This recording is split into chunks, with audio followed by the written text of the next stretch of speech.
Hi hello friends, welcome. எல்லாரும் எப்படி இருக்கிறீங்க? இன்னைக்கு வாங்கி பாத் செய்யலாம். வாங்கி பாத்ங்கிறது கத்திரிக்காய் வச்சு செய்கிற ஒரு சாதம். இதை நார்மல் ரைஸ்லையும் செய்யலாம். இது குதிரைவாளி அரிசியில் நான் செஞ்சுருக்கிறேன். நீங்கள் நார்மல் ட்ரை பண்ணுறா கூட ட்ரை பண்ணுங்க, ரொம்ப நல்லாயிருக்கும். அதுக்கு ஃபஸ்ட்டு நான் குதிரைவாளி ரைஸ்ல தான் செய்கிறேன், அதனால் அதை எடுத்துக்கிறேன். அது ஒரு கிளாஸ் எடுத்துக்கலாம். குதிரைவாளிங்கிறது நார்மல் ரைஸ் எல்லாம் பாஸ்மதி ரைஸ் அந்த மாதிரி எடுத்துக்கோங்க, நல்லாயிருக்கும். இதை நல்லா கழுவி எடுத்துக்கலாம். கழுவி எடுத்து ஒரு கிளாஸ் எடுத்திருந்தா 2 கிளாஸ் தண்ணி ஊற்றிருக்கேன். ஒரு 2 விசில் வச்சு எடுத்துக்கலாம். அது வேகட்டும். நம்ம கொஞ்சம் இதை வறுத்து எடுத்துக்கலாம். கிராம்பு 4, பட்டை 1, அரை ஸ்பூன் ஜீரகம், வெந்தயம் அரை ஸ்பூன், 1 ஸ்பூன் உளுந்து, 1 ஸ்பூன் கடலைப்பருப்பு, 1 ஸ்பூன் தனியா, கொஞ்சம் தேங்காய், ஒரு 4 காஞ்ச மிளகாய் எடுத்துக்கலாம். இது எல்லாத்தையும் வறுத்து எடுத்துக்கலாம். இதெல்லாம் எடுத்து வச்சுட்டீங்கன்னா செய்யறதுக்கு நல்லா ஈஸியாக இருக்கும், டக்குன்னு செஞ்சிடலாம். இதை ஃபஸ்ட் நல்லா வறுத்து எடுத்துக்கலாம்.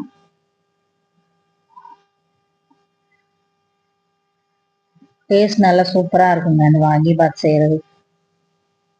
செஞ்சு சாப்பிட்டு பாருங்க, ஒரு நாளைக்கு நல்லாயிருக்கும். நான் குதிரவாளி அரிசியில் செய்கிறேனால எங்கள் வீட்டில் அவங்களுக்கு பிடிக்கும், அதனால் அதை செய்கிறேன். ஆமாம், நீங்கள் நார்மல் ரைஸில் ட்ரை பண்ணுங்கள், இன்னும் நல்லாயிருக்கும். தேங்காய் மிளகாய் எல்லாமே போட்டு நல்லா வறுத்து எடுத்துக்கலாம். ஒரே 1 ஸ்பூன் ஆயில் மட்டும் ஊற்றிட்டு கொஞ்சம் நல்லா வறுப்பட்டுருச்சு. தேங்காய் நல்லா வறுபடணும், இல்லை ஓரளவுக்கு வறுப்பட்டா போதும். இதை எடுத்து நம்ம மிக்ஸி ஜாரில் போட்டு ஆறுனதுக்கப்புறம் அரைச்சிக்கலாம். இப்போ கத்திரிக்காவை கட் பண்ணி அது கொஞ்சம் ஆறட்டும். கத்திரிக்காவை கட் பண்ணி எடுத்துக்கலாம். கத்திரிக்காவை இந்த சைஸில் கட் பண்ணி எடுத்துருக்கிறேன். விருப்பமான சைஸில் கட் பண்ணி எடுத்துக்கோங்க. இந்த மாதிரி கட் பண்ணி எடுத்து தண்ணியில் போட்டு வச்சுக்கோங்க. இப்போ ஆறிடுச்சு, அரைச்சி எடுத்துக்கிட்டேன். அந்த பொடி இந்த மாதிரி குறகுறப்பாக அரைச்சி எடுத்தா போதும். ரொம்ப தண்ணி ஊற்றி பவுடரா நைஸாக அரைக்கணும் அப்படிங்கிற அவசியம் இல்லை. இதுக்கு ஒரு ஆனியன் கட் பண்ணி எடுத்துக்கலாம்.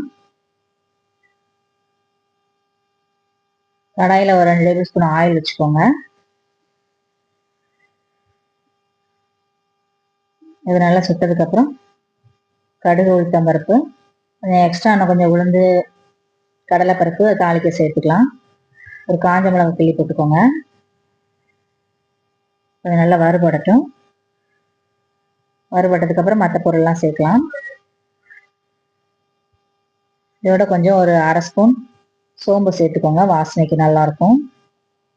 சோம்பு, கருவேப்பிலை அது ரெண்டும் சேர்த்துக்கலாம். இதோட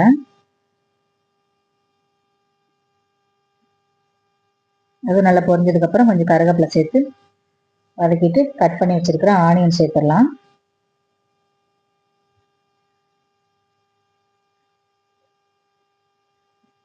ஆனியன் கொஞ்சம் நல்லா வதங்கட்டும்.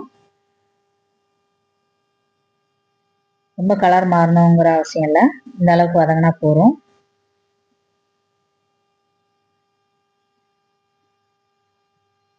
அப்புறம் ஒரு அரை ஸ்பூன் பெருங்காயம் சேர்த்துட்டு நான் சாதம் நல்லா வெந்துருச்சு, அதை எடுத்து வச்சுட்டேன் தனியாக. இப்போ கத்திரிக்காய் இதோட ஆட் பண்ணிக்கலாம்.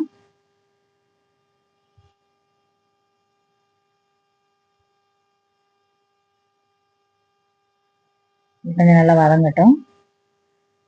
லைட்டாக உப்பு போட்டு மூடி வச்சிடலாம்.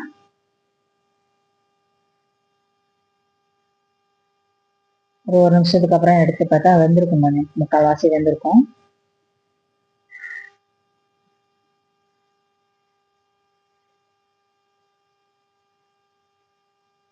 இதோட கொஞ்சம் லைட்டாக கலருக்காக மஞ்சள் தூள் சேர்த்துக்கலாம். அப்புறம் எடுத்து வச்சிருக்கிற அரைச்சி வச்சிருக்கிற நம்ம பொடியும் சேர்த்துலாம். அதோட சேர்த்து மிக்ஸ் பண்ணி விட்டுட்டு மூடி வச்சிடலாம்.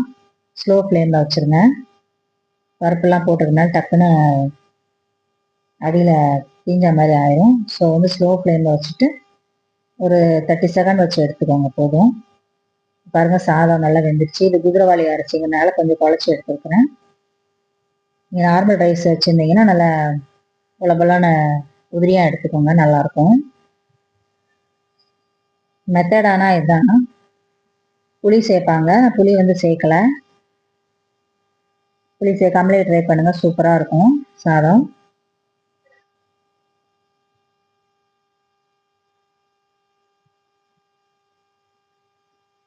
நல்லா எல்லாம் கோட்டிங் ஆகிற மாதிரி நல்லா மிக்ஸ் பண்ணி விட்டுக்கோங்க. சாதம் வடிக்கும் போதே சாதத்துல கொஞ்சம் உப்பு போட்டுக்கோங்க, உப்பு போட்டு வேக வச்சிருங்க. ஓகே, இப்போ வந்து நல்லா ரெடி ஆயிடுச்சு பாருங்க, சூப்பரா வாசனையா இருக்கும்.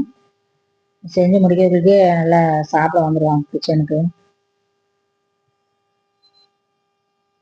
ஓகே, இதோட கொஞ்சம் கொத்தமல்லி சேர்த்துக்கலாம். அவ்வளோதான், ரெடி ஆயிடுச்சு நம்மளோட சாதம் வாங்கிபாத். இது தொட்டுக்கிறதுக்கு நான் கொஞ்சம் தயிர் வெங்காயம், இது காலிஃப்ளவர் பொரிச்சு வச்சிருக்கிறேன். தயிர் வெங்காயம் கட் பண்ணிட்டு உப்பு போட்டு நல்லா பெசரி விட்டுக்கோங்க, அப்பதான் கொஞ்சம் காரம் எடுக்காது. பிசைஞ்சிட்டு இப்போ தயிர் சேர்த்துக்கலாம். நல்லா மிக்ஸ் பண்ணி விட்டுக்கோங்க. ரெடி ஆயிடுச்சு. காலிஃப்ளவர் பஜ்ஜி போட்டு வச்சிருக்கிறேன். இது ரெண்டு தான் தொட்டுக்கிறதுக்கு. நீங்களும் உங்க வீட்டில் செஞ்சு பார்த்துட்டு எப்படி இருக்குன்னு சொல்லுங்க. Okay friends, thank you.